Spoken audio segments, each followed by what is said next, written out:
Murder Drones, Glitch Productions' home run hitter, is an important part of the filmography of YouTube independent animation. After the consistent successes of Metarunner and Sunset Paradise, the pilot episode of a new edgy comedy was released and it exploded. It blew everything out of the water, racking up tens of millions of views, forming a new community, and pushing this crew of independent creators into the limelight. Howdy, my name is the letter O, exclusively written out in wingdings. Scotland! But you could just call me Butter. I remember seeing a little bit about this show back when episode 3 first aired, and then I completely wiped it from my mind. It was so far gone that I didn't even remember it when people were rightly weirded out by the fact that it wasn't in my YouTube animation video. Of course, I had heard of it, but the wires just didn't connect until like months later. I am shocked that this series didn't hook me, and even then I only committed to watching this show because I chose it as the topic of this video. Hey, sometimes you need a little push, and now I just see it as a double positive. There are two reasons why I'm shocked I never got around to this one. Number one, I love animation, especially independently created animation, as shown by these videos. For this one specifically to be on the back burner so long is a crime. And number two, I fucking love robots. Like, a lot. If I was a character in a video game, one of my traits would be like robot fanatic. They're just so cool. I mean, their designs are so varied and their mechanics are all different. And anyways, it's finally time to talk about this edgy robot show. To give a tiny little summary, Murder Drones, if you haven't seen it, is a short series here on YouTube that follows an angsty robot teen named Uzi and the increasingly heightened stakes that surround her life. There's action-packed fights, death and drama, romance, and it's filled to the brim with modern teenage cliches that make me feel like I'm back at high school. Jesus, I sound like an ad, what the hell? Of course, I'm not going to go over the whole story episode by episode because I'm off video summaries. I had to quit. They were leaving me feeling like a hollow husk of a man. Why are you like this? What I am going to do is give a good old-fashioned review on the show, going over everything I want to say before I bury this one into the back of my brain. I was trying to think of some gimmick or special format, but because I've got two long projects that are taking up a lot of brain power, I think I'm just going to keep this short, easy, and personal. Spoiler warning for the show, I'm going to talk about certain twists and reveals that you'll probably want to go into blind for a first-time viewer, so please go watch it if you're planning on doing that. If you're still on the fence, you can definitely watch this to get a little more context. Just know you're doing so at the cost of impact. I watched this one front to back in 2 sittings, and with it being up on YouTube, I thought that would almost be the right way to do it. You know, it's all in one place for free and it's so easily accessible. But between each part, I felt like I was missing context or any real chance to take in what was happening, or more fittingly, what was changing. I am a little jealous of the people who got to watch this as each episode came out, because I think being able to go to a community and write and read posts about every little detail about each episode as you wait in suspense for what's going to happen next actually helps this show as opposed to a lot of network shows. With those, it's typically told in a way that's self-contained enough where you can put it on and enjoy it without the context of every other episode. But even compared to linear shows, this one feels like it was made not only with its target audience in mind, but its home base and release format as well. It's a show on the internet, and I think it wanted its fan base of late teenagers to early young adults to speculate and discuss, which in turn creates more buzz and keeps the show in the public eye. It's a very clever way of producing a show, and I'm glad I've been able to experience that with Glitch's current running series, The Amazing Digital Circus. But I feel like it comes with the slight flaw that it isn't quite as cohesive after it's aired. That's not like a huge negative for me. I just really find it fascinating. Like it's testing the waters of its unique situation with storytelling. One thing that I found almost refreshing about this show was its tone. It was a bit of a hill to get over in episode 1, having to lower my moral code. You have to root for the killer cannibalistic robots. Just the good ones though. Well, the not evil ones. Okay, the not as bad ones. Because by episode 4, a bunch of random bots get murked by the main characters, and it was just kind of par for the course. And that's good?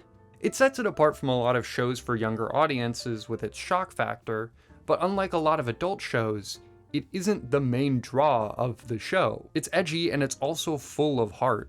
To touch on the lore a little bit, The setup of robots becoming sentient and turning on humans to start families and live life is a classic. But it's also combined with an eldritch horror virus?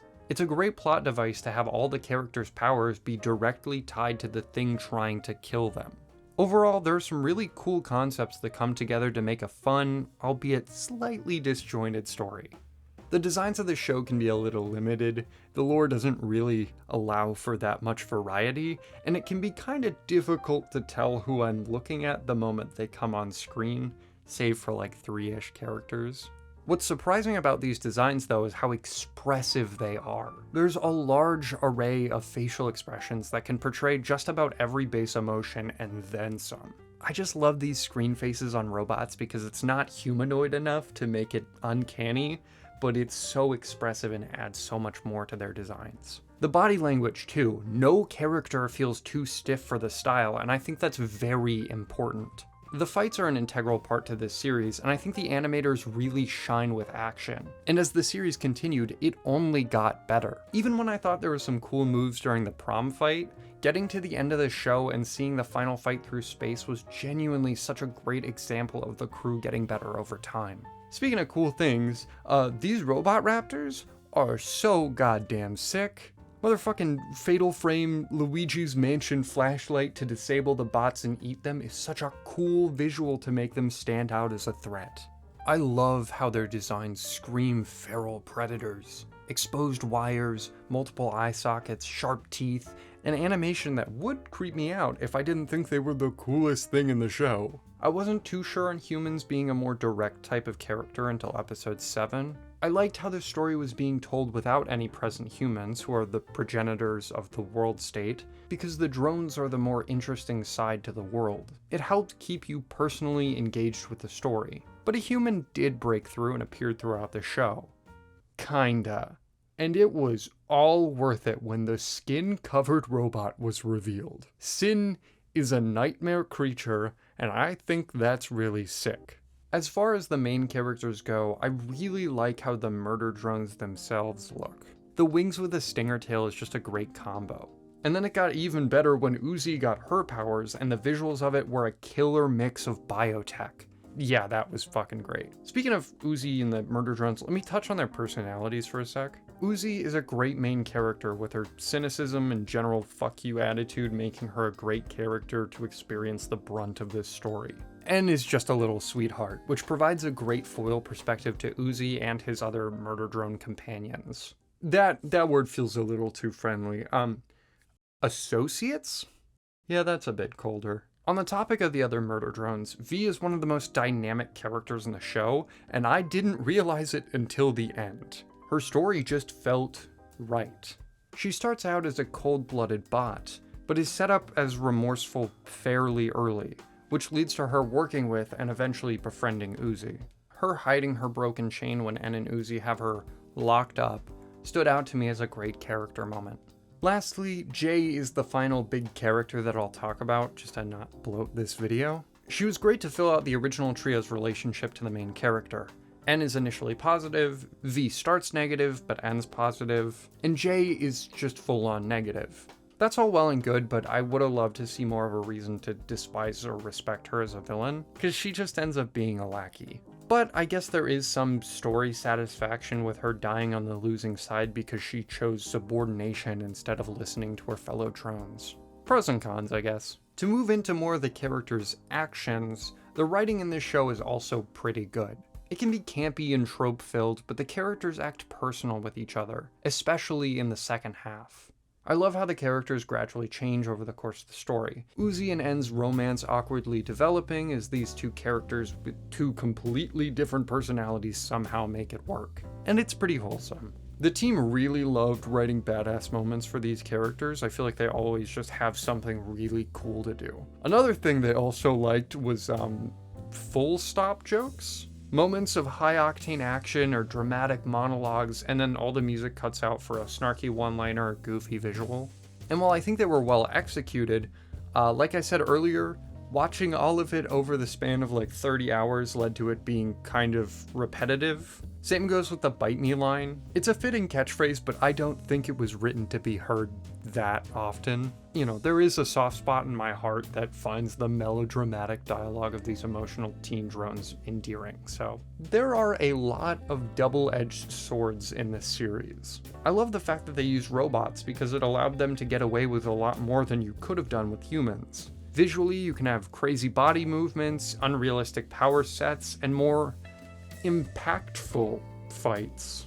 Of course, a lot of that should be attributed to the writers, modelers, and animators for bringing all these fun, creative uses of their characters to life. We love creative writers. We stan creative writers. But alternatively, it does close the door on character deaths a little. Character gets his head cut off, he's fine. Character gets melted by a railgun, all good. Throat ripped out by the horrifying final boss, A-okay. Poor N, Buddy does not get a break. But then again, you get those cool visuals. God, this sword has so many edges. Let's go over audio just really quick. The voice acting starts out pretty good, and then it gets better and better as the series goes on, much like a lot of the show. Like I said, it was a great time to watch this team progress over the span of these 8 episodes. I feel like it's kind of an empty positive, but I'm glad they didn't try to make them sound like robot characters normally sound.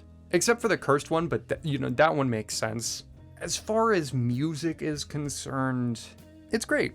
The battle music is bumpin'. The prom track fight was great, the last 2 episodes were just completely filled with great pieces. But I think, oddly enough, episode 4 actually has some of my favorite songs. The mysterious synths fit in so well in a lot of these scenes, and it adds to the cold atmosphere of the winter forest. Go rewatch that one and tell me I'm wrong, okay?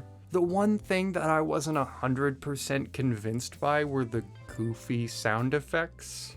They were way more noticeable early on, but it kinda took me out of the show, especially with the setting. A couple of quick points before I go. The world is so cool, and I'm glad its exposition throughout the show is actually kept to a minimum. These robots are on this planet after shit went down, and there's a crew of killer robots coming to wipe them out for the humans. It's simple, and it saves room for the complex virus villain, the Absolute Solver.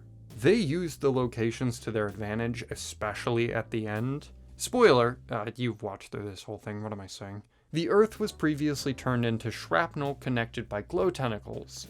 And now, the main planet of the show is decked by that same infection, and to deal the final blow of its host, this skin bot, Uzi burns a hole through the entire world just to let the sun burn away at the heart of it. Like, that's so cool. I noticed that visually they held back on using certain colors, only letting them appear through specific characters. And I love when shows do that. Color is an important part of storytelling, so restricting it can show a certain kind of thoughtfulness that I really appreciate. And the lighting in this is great.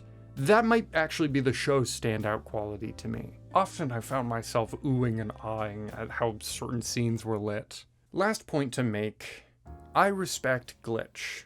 Like, a lot. They've been a leading force in indie shows recently, and the stuff they've been putting out has exceeded my expectations on what I thought was possible here on this godforsaken platform. Their yearly show, Glitch X, has been a great place to showcase other creators and their upcoming works, and I think that's a really sweet use of their brand and resources. They bring in internet artists to create and direct their own ideas, and help give them legs to tell stories and become pop culture phenomenons, and that's great. I mentioned this show being for teens and young adults, and that's what really made me think so highly of them. Sure, the pessimistic side of your brain could just think it's them capitalizing on an untapped market, but with how media has been growing and morphing today, we've been seeing a lack of developed, well-made quality content as a whole. But it's especially important for folks who are still figuring themselves out socially to have an outlet or something that they can relate to. Keep it up, Glitch Team. I'm rooting for you.